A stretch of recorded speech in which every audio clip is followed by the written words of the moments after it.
Alright, hello everybody, Brayden here, Brayden's Fish Tank channel, fishtanktv.com, coming at you with a video on the answer video for the 100 subs. I did a question and answer, so these are kind of all the replies to those questions that I got.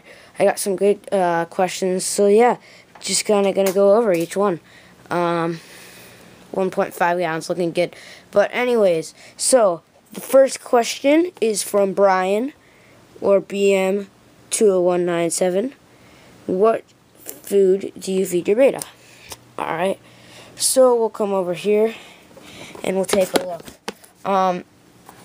First off, this is my main staple diet. It's a Wardley Beta premium food. I got this like a long time ago. I've had this food for like 5 years, this container, so I hope this food's still okay.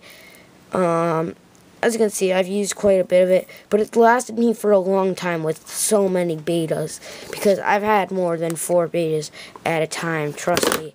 Then, I also use other foods to supplement this, because honestly, variety is a main important thing in diet. So yeah, then these are flakes. I just got these because one of my betas wasn't eating, but the betas will take flakes, some of them.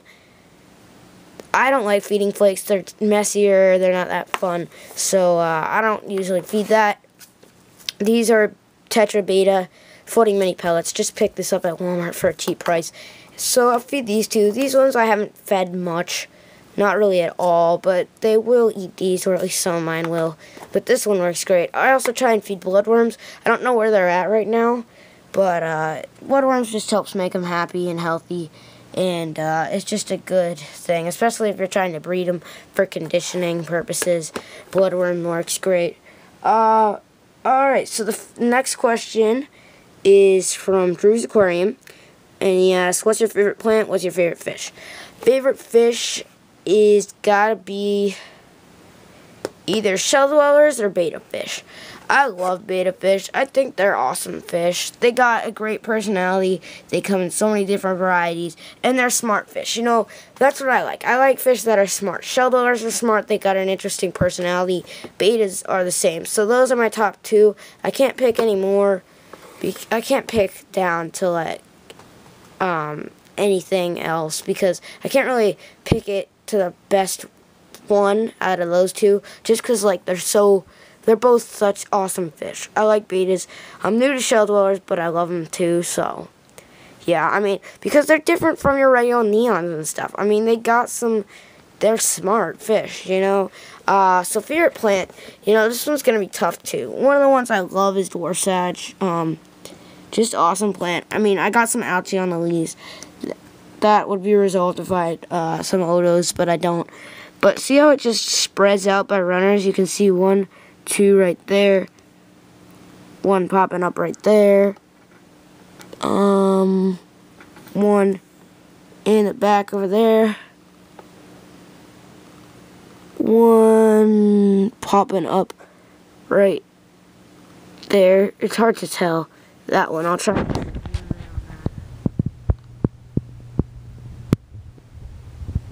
You can see that one just a little bit popping up.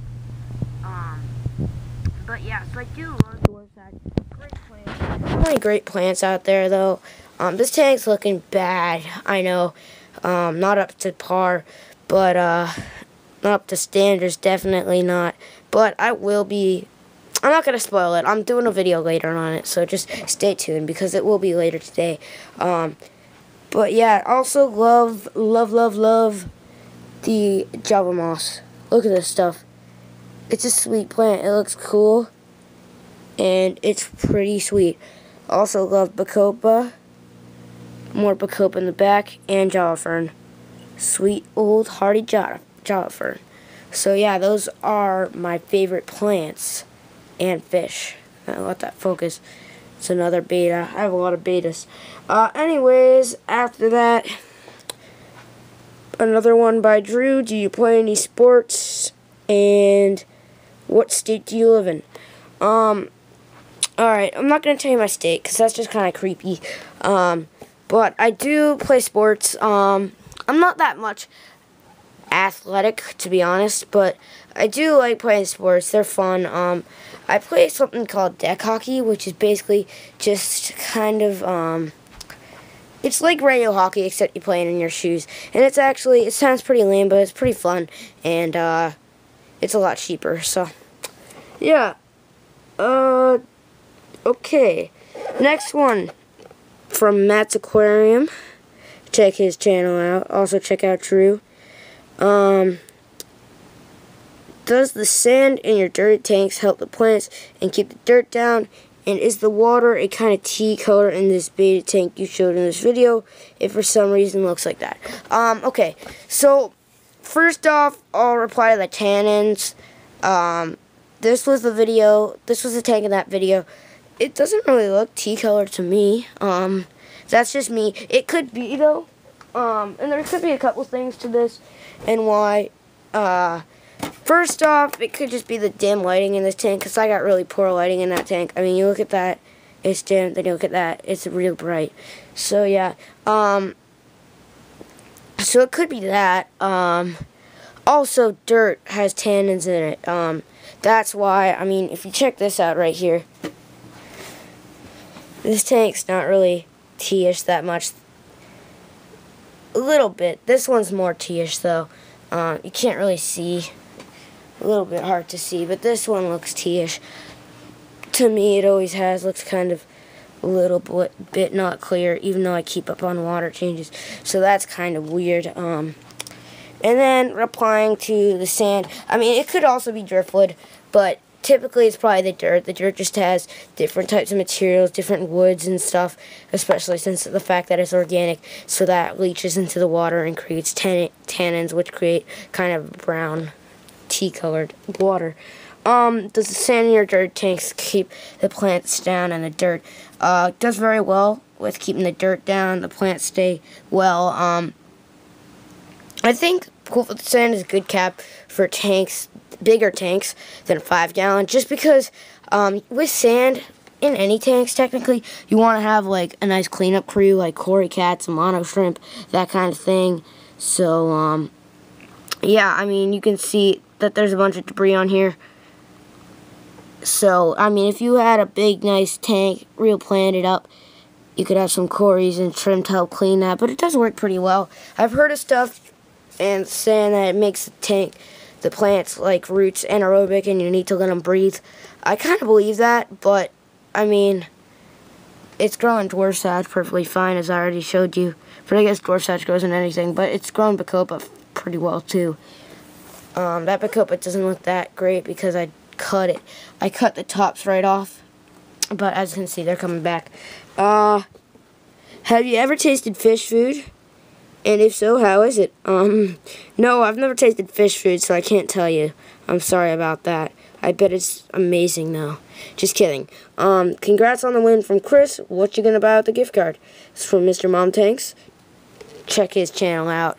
Great channel.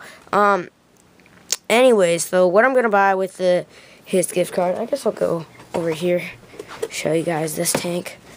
What I'm gonna buy with the gift card,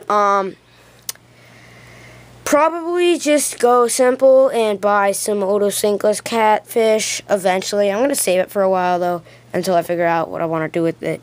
Some otosynchronous, possibly some snails, maybe some ferts. Cause I'm thinking about doing. You know, I'm not going to ruin it yet. Check out my next video, and I'll explain it all to you guys. But, yeah, so, gonna buy something like that. How did you get interested in the tropical fish hobby? From Gayer Grim Surud. Sorry if I pronounced that wrong. Well, I kind of wanted a pet. I wanted some type of pet. I've always liked animals and nature and that kind of deal. So my options were kind of limited because I couldn't get a cat or dog, and I wasn't really into reptiles, birds, or small furry animals at the time. Right now I have 2 rabbits. But yeah. So I was kind of left off with like fish, and my brother actually got fish before me. And it was actually in this tank. Surprisingly, I still have the tank, the X5, that I'm always raving and ranting about. because I hate it. I just hate this tank, and it might get torn down. I mean, it's got, here's what stumps me. It's got dirt, clay, eco-complete, 10 watt, CFL natural sunlight. I mean, like, daylight bulb. It's got, like, sunlight from a window right there. Like, what the heck? And then you look, and, like, see that Rotella? It just looks like crap.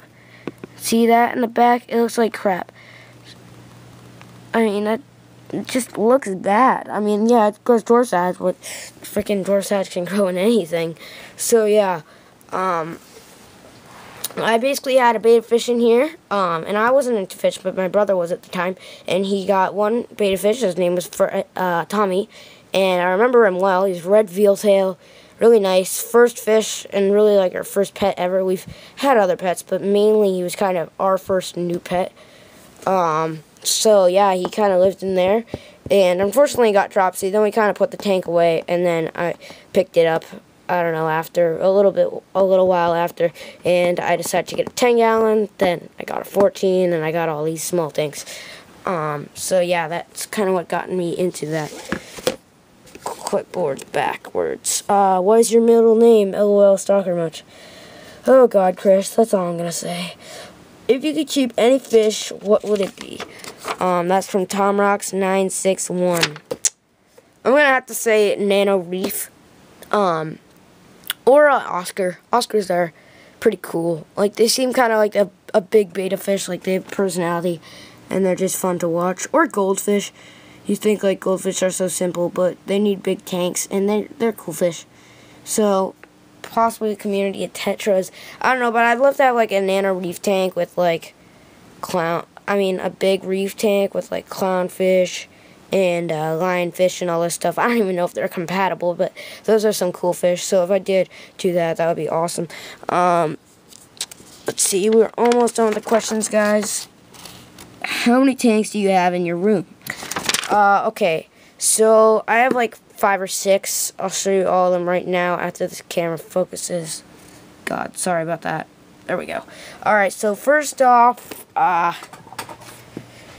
when you walk in my room, 15-gallon right here. We go over here. We got my 5-gallon betta tank, 5-gallon betta tank. Then we go over to my bed over here. 6-gallon, 1.5-gallon, sweet bamboo plant. Then we walk over here, and we see more bamboo, more plants. I like plants, not just aquarium plants. And then my 1-gallon crap bowl where I just put dying plants, and it's actually not doing that bad, which is kind of funny. The water smells like really bad, but I'm actually getting some plant growth in here. Let's see if you can see this, guys. You can kind of see that. Sorry that I don't have the light on, but Anacris right there actually done pretty well. Some of this Anacris is actually doing well. It doesn't look like it, but it's actually doing okay. What else? So yeah, I didn't even count them. 1, 2, 3, 4, 5, like 6 tanks, including the little bowl. And then I have one more in the dining room, so that's 7 total. Hey, do you pay for all your fish stuff? Because I have 2, and one thing that adds up most is filter cartridges. Got any tips? Because it's $20 for 5 at where I buy my fish stuff. Can you make your own out of anything? That's why will you buy my goldfish? I pay for most of my stuff, typically. That's kind of how it rolls. You gotta be responsible and make your own stuff. You know, you're not gonna always have your parents there just buying you stuff all the time. And you gotta get kids ready for the real world. And I get that, you know. I'm not gonna have my parents babying me, buying all my stuff for me. So I buy most of my stuff. Filter cartridges, they usually buy, but I kind of don't like having them waste all their money just to buy filter cartridges for me. So, instead I fashioned my own filter cartridges. So, this tank was actually bought in for me, but it was only 17 bucks for the whole thing, so yeah, not much. So I fashioned my own filter cartridge. Sorry that this video's been long, but I want to go in depth a little bit. So what I use is this stuff, which is called quilt batting. Got it from Walmart in the craft section. And what that stuff basically just looks like is this 100% polyester. See? Doesn't it remind you of something? Filter cartridges. That's right, it reminds you of filter cartridges. Or at least it reminds me of it, because basically this is like the same material, you know. And it works well. It's 100% polyester. So basically what I do is I cut out a little square of this stuff. Comes in a big ball, but you just separate it into your sheet and you cut it. And say I cut it right there. Then you go out, go to Walmart. You can go to Petco or stuff, but it's probably cheaper at Walmart. And you get some aqua-tech activated carbon, or just activated carbon in general. And then you basically take this, I forget how much it is, maybe like 2 teaspoons, don't take my word on that, and you put it in the middle of this, and then you close it up, and you can staple it, but make sure you close up, you know, like all the sides. I kind of use rubber bands, and boom, you got a filter cartridge, and it works perfectly fine, works good, and saves a lot of money, very cheap. You could also do it other ways. Just look up how to make your own filter cartridge on YouTube, and you can probably find it. That's the filter cartridge, and as you can see, it's working perfectly fine. The tank's clear, and I got activated carbon inside there, and then as you can see, I'm using rubber bands, and I also just lay this on top to slow down my bio wheel. 1 second, sorry. Alright, we'll come back to that. Anyways, though, so thank you guys for asking me my questions. Really happy with the 100 subscribers. So if you guys got any more questions, just feel free to comment down on videos. And I'm going to be doing a video right after this. Try and keep it kind of short. I'm so sorry it's been a long time. But thank you for watching my long video. And I'll talk to you guys later. Alright, see ya, everybody.